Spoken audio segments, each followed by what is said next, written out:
A Sony FX5 talvez seja a melhor e até a única câmera da sua categoria. Abaixo do preço da FX5, você vai encontrar câmeras como o C50, Nikon ZR e S12, que são câmeras excelentes e, com exceção da Nikon ZR, todas elas vão te entregar RAW e Open Gate. A FX5 é a nova Cinema Line da Sony que vai te entregar no mesmo corpo compacto RAW interno com 16 bits de profundidade de cor, 5K Open Gate, sensor estabilizado direto na câmera com inteligência artificial, novo autofoco também com assistência de inteligência artificial e ferramentas integradas como False Color, Waveform, etc. Pô, mas a Canon C50, Nikon ZR e a Lumix S12 também entrega tudo isso. Entrega, é verdade. Nikon ZR, ótimo preço, ótima ciência de cor, mas você tem aqueles arquivos massivos que acaba desestimulando o uso de Red RAW, e quando você pensa em gravar em H265, o arquivo perde demais. E quando você grava em NRAW ou ProRes, que são outros formatos de RAW,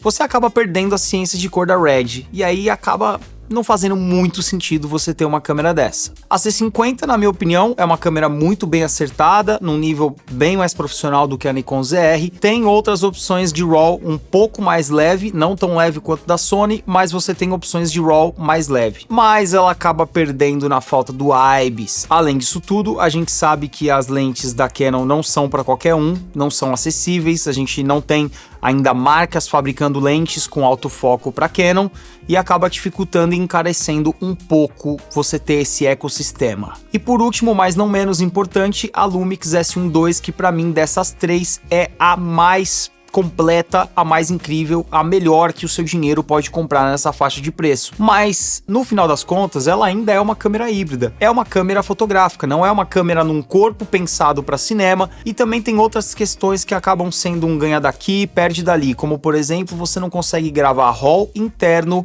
Open Gate. Você só consegue gravar Open Gate em 420. Por que eu acho que a Sony FX5 é uma câmera que tá um passo à frente a todas essas outras câmeras que eu citei aqui, e ela tá um pouco sozinha na categoria dela agora? Chega a ser quase uma mini Burano, uma mini Venice, então ela abandona totalmente essa filosofia de câmera híbrida. Não é uma câmera nem que faz foto. Se você quiser tirar uma foto com a câmera, você não pode. Ela não tem o menu das câmeras alfa, né, que a Sony geralmente coloca, que é um menu todo igual de todas as câmeras. Ela tem um menu muito mais parecido com o menu das câmeras de cinema da Sony mesmo. E em todas essas questões que eu acho que as outras câmeras falham, ela acaba se mostrando um pouco mais sólida. É um sensor totalmente pensado para vídeo, com readout speed extremamente rápido. Ela é a única nessa categoria que oferece o 16 bit interno, todas as outras 12 bits. Tudo bem, se for comparar no frigir dos ovos, 12 bits para 16 bits, mano,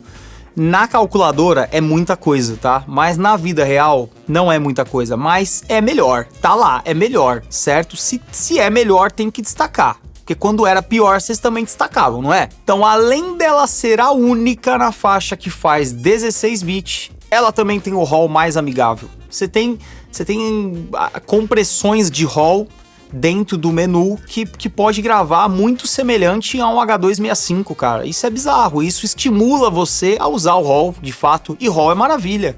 RAW não trava o processamento, você tem muito mais latitude e flexibilidade na hora de fazer seu color grading, ou seja, todas essas outras câmeras têm RAW, mas é tudo arquivo muito mais pesado do que a Sony tá entregando. Você consegue utilizar o RAW dela, o RAW dela é amigável, ela te convida a utilizar o RAW, vem, use o meu RAW. E o fato dela ter um autofoco que é de longe, todo mundo sabe que o autofoco da Sony é o melhor da categoria, e ainda ter uma estabilização de sensor que não é melhor do que da S12, mas é uma estabilização muito boa, isso me faz pensar que ela tá sozinha nessa categoria. E aí, se você for pensar em câmeras de categoria acima, que estão naquela faixa de preço também, por exemplo, a Pixis, que a Pixis 12K é uma câmera que tem um custo-benefício absurdo, né? É uma câmera que custa muito pouco pelo que entrega, porém é uma câmera que você tem que irrigar, amigos, tem que irrigar, não tem jeito, você não vai simplesmente sair com a câmera e gravando num corpinho compacto, não é. Você vai ter que usar monitor, você vai ter que usar V-mount, e a mesma coisa se aplica para Red Komodo e para outras câmeras dessa categoria. Todas as câmeras que são genuinamente para cinema, elas necessitam desse rig a mais, desse rig adicional. Você precisa de mais tempo para ligar. A própria Red mesmo, você dá um on nela, você demora 30 segundos para poder ver a tela inicial da câmera. Então, não é feita para ser fácil, não é feita para ser amigável, é feita para trabalhar num set parado. Eu acho que a Sony inventou uma categoria nova, que é você poder ter todo esse poder de fogo que uma Pixis, que uma Komodo entrega num universo cinematográfico profissional de verdade. Não é uma câmera híbrida, não tá flertando com a linha consumer da Sony, não tá. E ainda colocaram funções extremamente amigáveis que você não encontra em câmeras nesse nível. Aí muitas pessoas vão falar de $4.900, é muito caro. É óbvio que é muito caro. A Sony quis mirar nesse produtor de filme indie, de curta, de videoclipe. Enfim, não é o cara da guerrilha. Pode até ser, se você tiver muito dinheiro e estiver ganhando muito dinheiro com o evento, o que geralmente não é o caso. Você pode colocar essa câmera num evento, num casamento, eu não sei, dependendo do teu cliente, tem pessoas que estão no high-end, né, dessas categorias que eu tô te falando. Então tem fotógrafos aí, filmmakers que estão fazendo casamento de pessoas famosas, cobrando 100 mil por casamento, por que não? Então de repente esse é o público dessa câmera. O meu LED da Sokani começou a piscar ali, ó, que nem louco. Eu vou deixar assim mesmo, deve estar morrendo. Até $4.000. A S12 é imbatível, não tem por que você comprar outra câmera, a não ser por conta do autofoco. Você pode falar que da Sony é melhor, e eu concordo, porém é um autofoco que já evoluiu muito. Eu já tive a oportunidade de testar a S12, não é uma câmera que eu gostei muito do workflow, mas a imagem que ela entrega é fenomenal, tá? Se você acabar gostando do workflow dela, o que pra mim foi um problema, se pra você não for, você vai ter uma puta câmera. E acima disso, até $5.000, com certeza a FX5 é disparada, talvez até a única opção. Você não tem uma outra câmera que ofereça exatamente tudo o que ela oferece pelo preço que ela custa.